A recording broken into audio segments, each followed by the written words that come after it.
Hey, and welcome to Falling Star, a fictional story about a factual end of the world. A world with some sentient creatures in the decade leading up to an asteroid that the dinosaurs didn't really like, allegedly. Today we play as the Republic of Puerex, and no, not the laundry detergent. I swear this is not in any way related to that. By the end of this, you will think of Falling Star instead of the detergent whenever you hear the name Puerex. Hopeful. Or maybe not. I don't really care. It's okay. I'm quite a fan of laundry detergent. I'll take it as a compliment. We exist as one of two larger republics in a region known as the Southern Stretch. Us and Basthia are the two more powerful nations, whereas these other small nations to the north of us and Basthia are known as the minor republics. I guess these other republics would have been known as the major republics if they weren't invaded during a war between Basthia here in the Godless Empire. But either way, all these republics are protected by both us, Puerex, and Basthia. We're both guaranteeing all of them. Therefore, if they declare war on each other, we don't intervene, since we're guaranteeing both the defender and the attacker. But if an outside power attacks one of them, both us and Basthia would come to their aid and help out. Hopefully that doesn't happen though, because that would be a pain. We can always, though, if we see fit, revoke the guarantees, though that's probably not very nice. But yes, today the minor republics and Basthia's mainland are the only real places we have to worry about. We might have to pay attention a little bit to the Flare, which is the southern region that Basthia historically controlled all of, but now they've lost some ground to these very holy dragons. We don't have to worry too much about Asenion and the Pearl Islands because there's no canal, so closest connection to them is all the way around modern day Alaska into the modern day Atlantic, though through the Flare there is some connection. Other than that, we wait for our chance to do mischievous things and then for the world to end. So in Puerex here, the land is dually inhabited by both moths and dragons. Moths and dragons being the two sentient creatures. Dinosaurs are just like cows and they're stupid. We have a pretty small army, but we are able to get decently powerful as Puerex depending on what we decide to do. And we only have to get powerful enough to challenge these local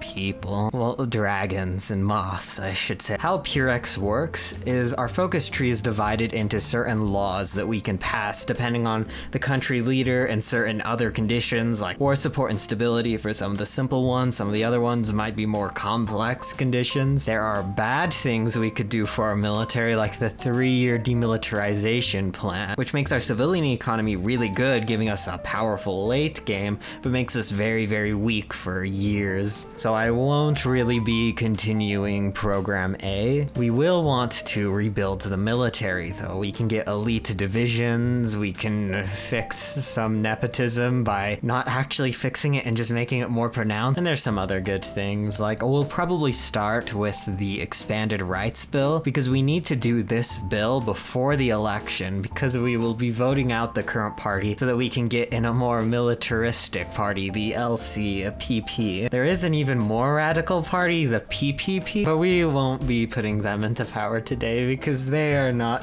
good. Like, you can do some cool things like the Blood Act and the Act of Prophecy as them, but yeah, we won't be doing those acts today. You do not want to know what's cooking. We do have a very sinister plan, though, that may involve this last red focus tree. And we only start with 2 research slots, but by doing the Expanded Rights Act, we're able to quickly get another one and get some extra research speed. As Puerex, we start with light tanks, so we will be making quite a bit of light tanks, which is kind of a weird thing for me to do as a small country, but it's given to us, so we'll use that. We'll maybe build a navy, but it's not necessary if we can get enough of these minor republics on our side. Specifically the Banking Federation. I think they're the strongest minor republic. And in later versions of this, Puerex and Basthia probably won't be able to annex them, but right now we can annex them if they decide to be annexed once their opinion is high enough of us and low enough of Basthia. We have decent resources here in Tuskenge, though nothing crazy, but we'll be fine overall. We won't have to import a lot. Also, how decisions work and Falling Stars, we first have to choose a major arc, which is a set of decisions available to every country. Like there's some for industry, some for changing ideologies. We'll be choosing Draconic Grace though. How these work is they unlock a bit of decisions here that we first have to do to research the arc, and then we can start using the decisions, and then once we use the decisions enough, we can master the arc, get a permanent national spirit, and then retire it, or just keep using the decisions indefinitely, which is a good plan, especially for our Draconic Grace, because the main problem is if we retire an arc, it's gone forever. We won't really have to worry about this too much though, because we won't have spare political power for a while, and we need initial political power to get the research to eventually do the free decisions. In addition to that, we have the Purexy Minor Republic influence decisions, where we can influence all these minor republics, and these are expensive decisions, but we only have to do these a few times really to start swaying these minor republics. And as you can probably notice, their color displays how loyal they are to either us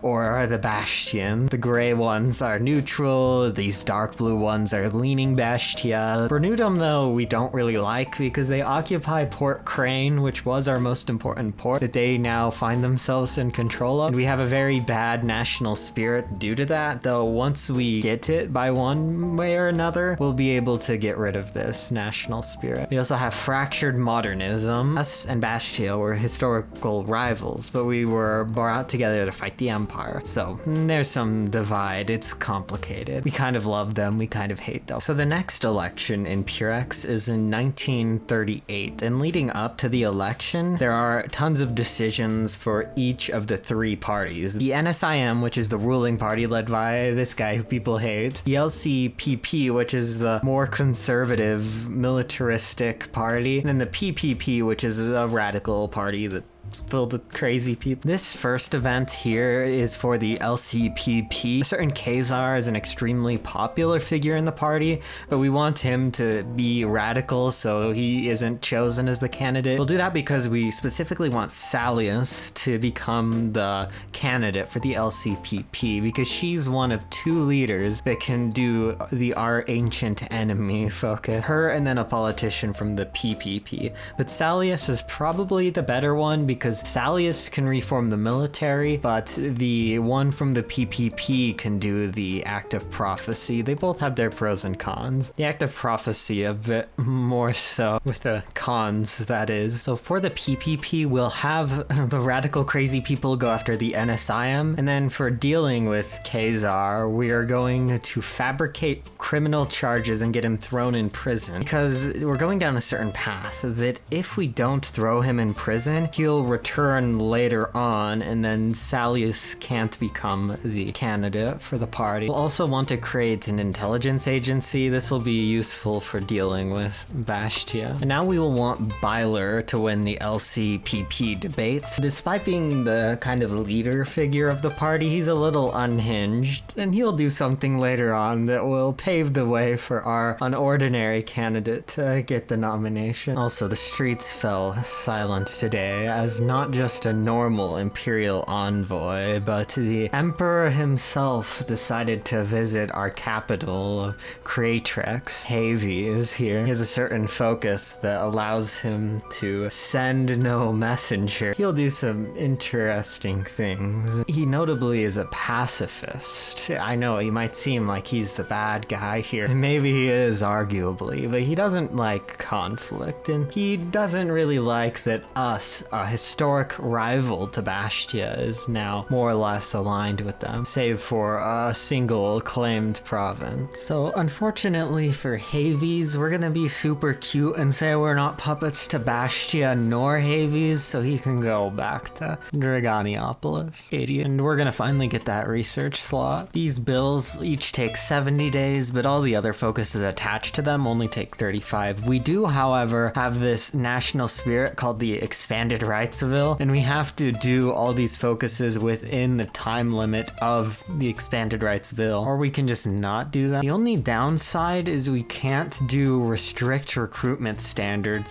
since we've done the Expanded Rights Act. But in my humble opinion, getting this research slot is a must. So Basthia will be influencing Renudum, so it isn't such a good idea to influence them. And because of the path we want to go down, we actually don't want to peacefully annex them. I know it sounds mean, but it'd be much better to annex Jaxa first, who were kind of influential. It should take about a year, and then we should annex them. Then I might go after Ferloria, Basthia's best friend. There's a controversy. We're going to make our leader cry and not help him. So now we're going to have him resign, which will temporarily leave us leaderless and put Tilris in charge of the NSIM, which we need for future plans. We also, through trade, I think we have enough factories for the Offshore Development Act. So we'll start that once we appoint new judges, and then that'll allow us to get a few more factories. And as for political power, we are not doing very well. But our influencing Jaxa should be done soon, and the Expanded Rights Bill will be done soon. And our number of factories dropped down to 16 too, so we can't do the Offshore Development Act anymore, which is kind of unfortunate,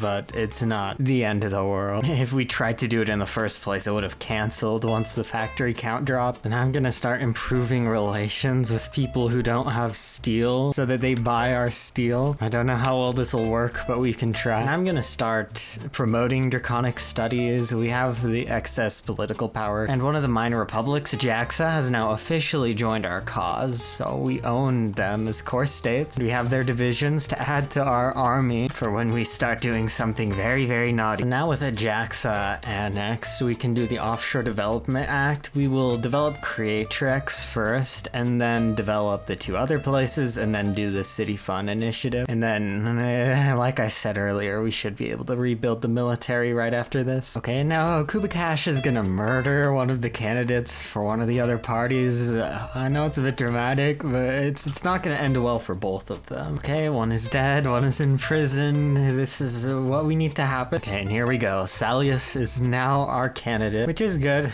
And now we just have to wait for the election in about 4 more months. Okay, and it's the election. We have our 3 candidates, the LCPP candidate, the PPP candidate, and then the NSIM candidate, who's just the right-hand man for the guy who was assassinated by the leader of the LCPP, but we'll be choosing the first one. Now we have Salius as our leader, and we can do rebuild the military, but we'll do the City Fund Initiative first. We'll also start influencing Democratia. We're also going to start researching some ships and stuff to build up our own navy. It could be useful. I just want something. It doesn't really have to be giant or anything. And actually, before we rebuild the military, I'm gonna do some port crane emergency measures. This is where we can forcefully take back Port Crane. And now we will have to waste some political power to revoke our guarantee on them, and then through event we can ask Basthia to take their guarantee away. If they don't, it's not the end of the world though. It just makes our life very sad. And here we go. This will not be difficult at all, hopefully. We're actually not making progress in the mountains, of course, but those are mountains, so that's kind of to be expected. Here we go. We'll take Port Crane for ourselves, and then set up a supervised state in the blood-rich mountains, since we won't ever be able to get proper core on them. That's really all we care to do. And now we'll wait, do a few more focuses, and then ideally annex Democratia, the Banking Federation, and Ferloria. Okay, and now I'm going to build my new cruiser to annoy Basthia. We'll just give it a lot of light attack. We'll have to do some more research to make these guns better, because this is really bad light attack right now, but I'm sure it'll get better. I also forgot we should have done this a while ago, but we need to dismantle the PPP because they are not good. We'll also make some really expensive tanks because we're out of manpower. So now the next step in this process is we need to ban Basthian books and then embargo Basthia, and then we can move on to the Our Ancient Enemy focus once we get